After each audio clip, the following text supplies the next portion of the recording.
Class 10-এ আমাদের West Bengal বোর্ডে 23.3 মানে 23.3 ওয়েস্ট বেঙ্গল বোর্ডের যে ছোট ছোট ম্যাথগুলো ত্রিকোণমিতিরা আছে সেগুলো পড়াচ্ছি। 9 দাগে দেখো একটা অঙ্ক দেওয়া আছে 3x সমান কোসেক a কোসেক আলফা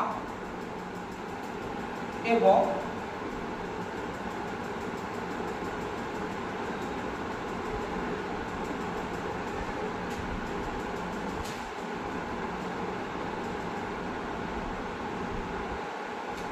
দেখো প্রথম যে দাগটা 9 দাগের একে প্রথম যে অঙ্কটা দেওয়া আছে 3x কোসেক আলফা এবং 3/x cot আলফা হলে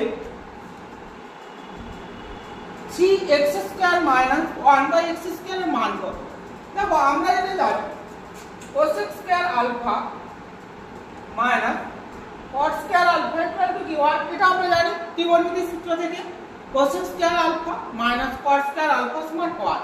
দেখো কোসেক স্কয়ার আলফার মান কত 3x এর হোল স্কয়ার মাইনাস কট আলফার মানটা কত কট আলফার মানটা কত 3/x এর হোল স্কয়ার ইকুয়াল টু 1 বা 9x² minus 9/x² equal to 1। দেখো এখান থেকে যদি আমরা 3x² minus 1/x² equal to কত 1 হয়েছে। এবার এখানে আমাদের কি চাইছে 3 of x² minus 1/x²। তাহলে একটা 9 মানে কি 3 of x² minus 1/x²। দেখো 9 মানে আমরা 3 into 3 লিখতে পারি ইকুয়াল টু 1। তাহলে আমরা যদি একটা রেখে দেই 3 of x² minus x² সমান কত 1/। অপশন আমাদের হবে এখানে সি, অপশন হবে সি। এটা তাহলে আমাদের কিছু শর্ট টাইম ম্যাথমেটিক্স 9 এর দাগের একের দেওয়া আছে 2x সমান sec a আর 2/x সমান tan a এই মানটা দেওয়া আছে। তাহলে আমাদের চেয়েছে 2x² মাইনাস 1/x² এর মান কত? দেখো আমরা যেটা জানি আমরা একটা সূত্র জানি কি সূত্র জানি sec square a minus tan square a equal to 1 বা sec এর মান কত 2x তাহলে 2x এর হোল স্কয়ার tan a মানে 2/x এর হোল স্কয়ার ইকুয়াল টু 1। তাহলে আমরা এখান থেকে কি লিখতে পারি একই রকম দুটো মানে 4x² মাইনাস 4 1। তাহলে এখান থেকে আমরা যদি 4 কমন নিই তাহলে x² মাইনাস 1 বা 4 মানে কি 2 into 2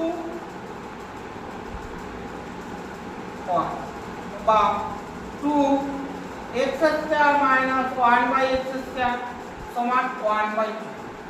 তাহলে আমাদের কত হবে 2x² minus 1/x² সমান 1/2। তাহলে অর্থাৎ প্লাস cot আলফা সমান 2 হলে tan 13 alpha plus cot 13 alpha এর মান কত? দেখো আমাদের প্রথম কাজ হবে এইটাকে tan alpha plus cot alpha সমান কি 2 বা tan alpha plus 1/tan alpha সমান কি 2 বা এটা লসাগু কত হবে?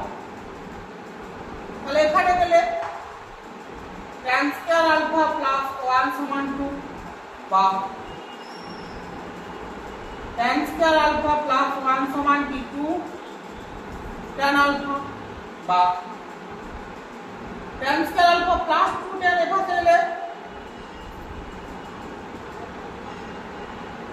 বা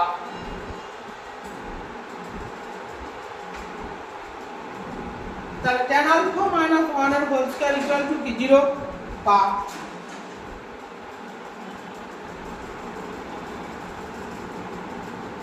tan alpha equal to 1। tan alpha equal to কত 1।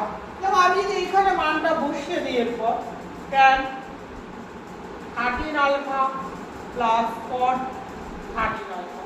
দেখো tan আলফা সমান কি 1 তাহলে tan আলফা গুণিত করে 1 এর পাওয়ার 30 প্লাস cot আলফা দেখো tan আলফা সমান আমাদের কি পেয়েছি 1 তাহলে cot আলফাটা কত হবে cot আলফাও সমান 1 cot আলফা সমান কি 1/tan আলফা তাহলে 1 এর পাওয়ার কত 30 তাহলে 1 + 1 আমাদের C. sin theta minus cos theta সমান 0 হলে sec theta plus cosec theta সমান যদি x হয় তাহলে x এর মান কত? দেখো আমার প্রথম কাজ হবে sin theta minus cos theta equal to 0, sin theta minus cos theta equal to 0। তাহলে sin থিটা সমান cos থিটা বা দেখো sin থিটা, তাহলে আমি cos থিটাকে লিখতে পারি কি sin theta by cos theta.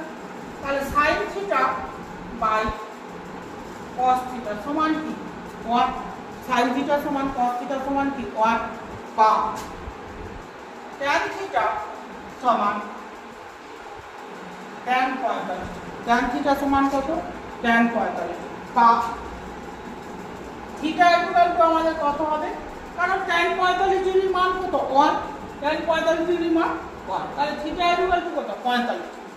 এবার আমরা এটা করি sec theta plus cosec theta সমান x, তাহলে থিটার মানটা কত 45 বা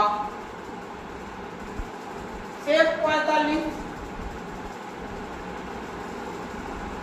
সমান কি sec 45 ডিগ্রি মান কত √2, cosec 45 ডিগ্রি √2 আর x সমান 2 √2। তাহলে আমাদের অপশনটা কি হবে, অপশনটা হবে আমাদের ডি, অপশন হবে ডি। এটা হলো থিটার মান কত, তাহলে আমি এখানে লিখব কি 2 cos 3 থিটা সমান কত 1, তাহলে cos of 3 থিটা সমান হাফ, তোমার cos কত ডিগ্রি মান 60 ডিগ্রি মান, তাহলে cos 60 ডিগ্রি, তাহলে cos আর cos কি হবে চলে যাবে, তাহলে 3 থিটা সমান কত, তাহলে থিটা ইকুয়াল টু 20 দিলে 60 কত 20 ডিগ্রি, থিটা ইকুয়াল টু কত 20 ডিগ্রি। তাহলে অপশনটা আমাদের কি হবে, অপশনটা হবে আমাদের সি। এই হলো আমাদের 23.3 WB ওয়েস্ট বেঙ্গল করে 23